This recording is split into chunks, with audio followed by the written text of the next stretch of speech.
नमस्कार दोस्तों, कैसे हैं आप लोग को एक कुमार स्टडी सेंटर में स्वागत है। इस वीडियो में जो अध्ययन करने वाले हैं क्लास 12 का बायोलॉजी का जीव विज्ञान का मोस्ट टॉप 5 क्वेश्चन का अध्ययन करेंगे। शॉर्ट इंपॉर्टेंट क्वेश्चन का, जो कि आपके एग्जाम के दृष्टिकोण से बहुत ही महत्वपूर्ण है। मानव जनन का जितने भी सब्जेक्टिव क्वेश्चन हैं उसका अध्ययन करेंगे, जो कि एग्जाम में लड़ेंगे। अगर इसका अध्ययन आप कर लेते हैं तो 100 में 100 गारंटी देता हूँ कि ज़रूर आपको 5 में 5 मिल जाएंगे और आप 5 नंबर 4 नंबर का मौका का लाभ उठा पाएंगे। तो वीडियो पर कंटिन्यू बने रहिए और चलिए शुरू करते हैं क्वेश्चन के तरफ। यहाँ पर जो आपका पहला क्वेश्चन है, विरसन तथा अंडाशय के बारे में प्रत्येक के दो प्रमुख कार्य को वर्णन करें। तो विरसन तथा अंडाशय के निम्नलिखित कार्य हैं, इस तरह से आप एग्जाम में लिख दीजिएगा। निम्न है, निम्नलिखित हैं। इसके बाद इस तरह से करके यहाँ पर आपको लिखना होगा विरसन के कार्य। विरसन के कार्य लिख दीजिएगा। उसके बाद 2 कार्य लिखना है, 2 ही कार्य, काम, वर्क। विरसन शुक्राणु जनन का कार्य करते हैं, शुक्राणुओं का निर्माण करते हैं, ये आपको लिख देना है। उसका दूसरा जो लिखना है, यह नर जनन हार्मोन का स्रावन करता है, यह नर जनन हार्मोन का स्रावन करता है। इतना ही लिखिएगा, काम चल जाएगा। उसका दूसरा जो है लिखना है, अंडाशय का कार्य लिखना है। इस तरह से अगर ये क्वेश्चन आपको आता है तो यहाँ पर जो है, यह अंडाणु का निर्माण करता है, ये आपका अंडाशय में अंडाणुओं का निर्माण होता है। और दूसरा जो लिखना है, यह मादा जनन हार्मोन का स्रावन करता है। इस तरह से आपको लिख देना है। अगर विरसन समझना चाहते हैं तो गाँव के भाषा में प्राइवेट पार्ट, और ये भी आपका प्राइवेट पार्ट। इस तरह से आपका ये काम हो गया। आइए दूसरा जो प्रश्न है, एकदम VIP प्रश्न है। प्रसव क्या है, यानी कि डिलीवरी क्या है। डिलीवरी, बच्चा जन्म लेना। प्रसव को प्रेरित करने में कौन सा हार्मोन शामिल होते हैं। प्रसव हुमच के हो जाए जल्दी खचाक दबर, उसके लिए कौन सा हार्मोन जिम्मेदार है, वह है आपका प्रसव गर्भकाल पूरा होने पर, 9 महीना मतलब पूरा होने पर, विकसित शिशु का माता के गर्भ से बाहर आ जाना। शिशु जब तैयार हो जाते हैं उसका बाहर आ जाना प्रसव कहलाता है, यानी कि पार्टिचुरेशन। उसके बाद इसको हम डिलीवरी भी कहते हैं।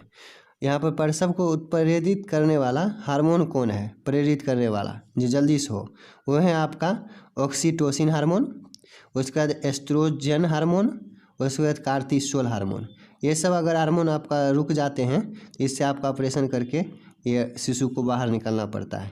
ये तीनों हार्मोन ये सब रहना चाहिए, इसलिए ये सब का ज़रूरत होता है। प्रसव क्या है, ये आपका परिभाषा हो गया। प्रसव को प्रेरित करने में कौन सा हार्मोन शामिल होते हैं, ये 3 शामिल होते हैं। इस तरह से आप एग्जाम में लिख दीजिएगा।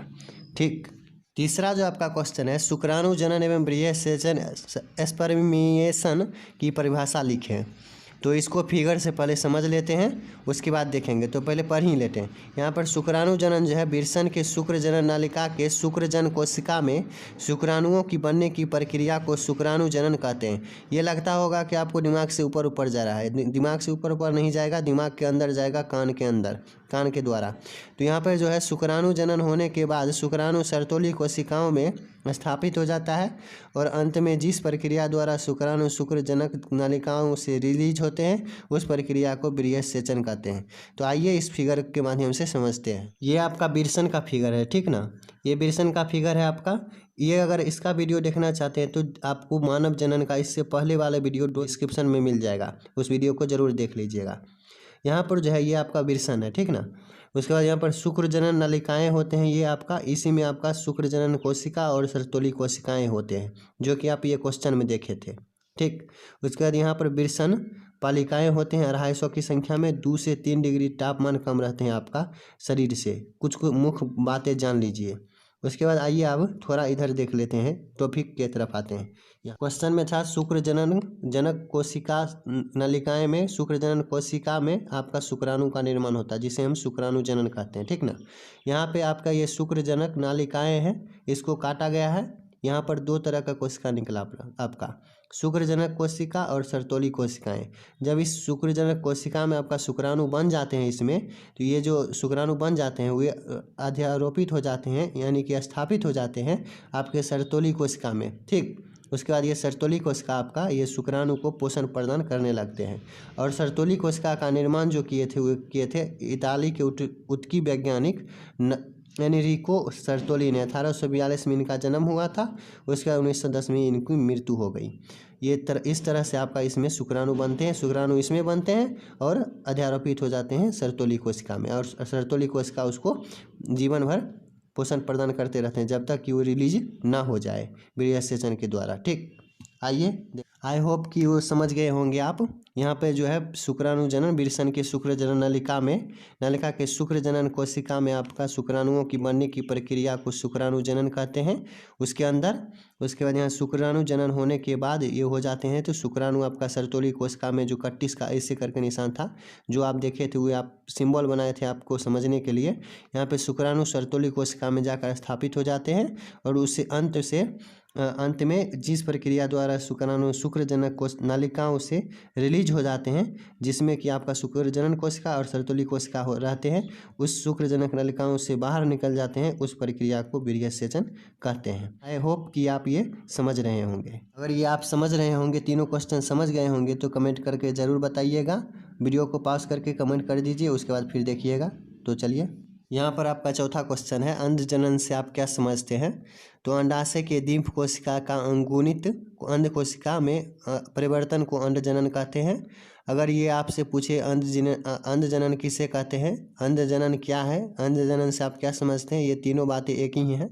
यहाँ पर दूसरा जो इस तरह से परिभाषा अगर बना सकते हैं तो एक परिपक्व मादा युग्मक के निर्माण की प्रक्रिया को अंड जनन कहते हैं।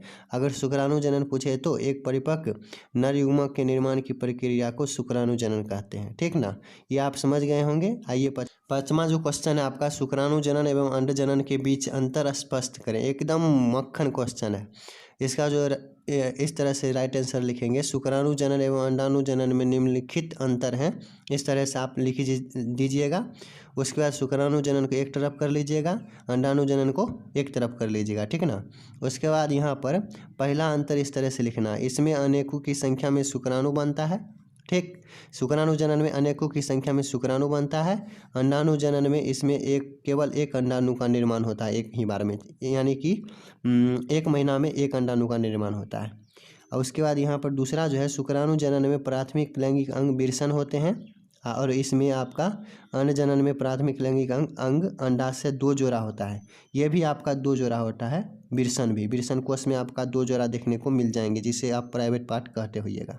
अंड जनन में प्राथमिक लैंगिक अंग अंडाशय 2 जोड़ा होते हैं और 2 जोड़ा में एक एक अंडाणु होते हैं। ठीक, उसके बाद यहाँ पर तीसरा जो है, शुक्राणु जनन में एक स्पर्मेटोसाइट से 4 शुक्राणु बनते हैं। एक स्पर्मेटोसाइट से आपका 4 शुक्राणु बन जाते हैं। और यहाँ पर अंडाणु जनन में एक ओसाइट से एक अंडाणु 3 ध्रुवीय कोशिकाएं बनती हैं। इसमें जो है आपका अंडाणु जनन में एक ही अंडाणु बनते हैं और इसमें 4 शुक्राणु बन जाते हैं एक स्पर्मेटोसाइट से। चौथा जो अंतर है, शुक्राणु का शरीर 3 भागों में सिर, धड़, पूँछ में बता रहता है। ये आपका सिर हुआ। उसके बाद यहाँ पर ये माइटोकॉन्ड्रिया दिख रहा है बीच में आपका, ये धड़ हुआ। उसके बाद यहाँ पर पूँछड़ी। यहाँ पर अंडाणु का शरीर गोलाकार होता है और यहाँ पर अंडाणु गोल होते हैं इस तरह से। और जो बाहर वाला साइड देख रहे हैं, ये आपका जोनापोलोसिडा का लेयर बना रहता है। आई होप कि ये जितने भी 5 क्वेश्चन थे आप समझ गए होंगे। अगर समझ गए होंगे तो वीडियो को लाइक कर दीजिएगा एकदम समझ के, और उसके बाद चैनल को सब्सक्राइब कर लीजिएगा। अगर हो सके तो फ्रेंडों में शेयर कर दीजिएगा वीडियो को। और आपके साथ फिर मिलेंगे नेक्स्ट सब्जेक्टिव क्वेश्चन लेकर नेक्स्ट वीडियो में। तब तक के लिए जय हिंद, वंदे मातरम।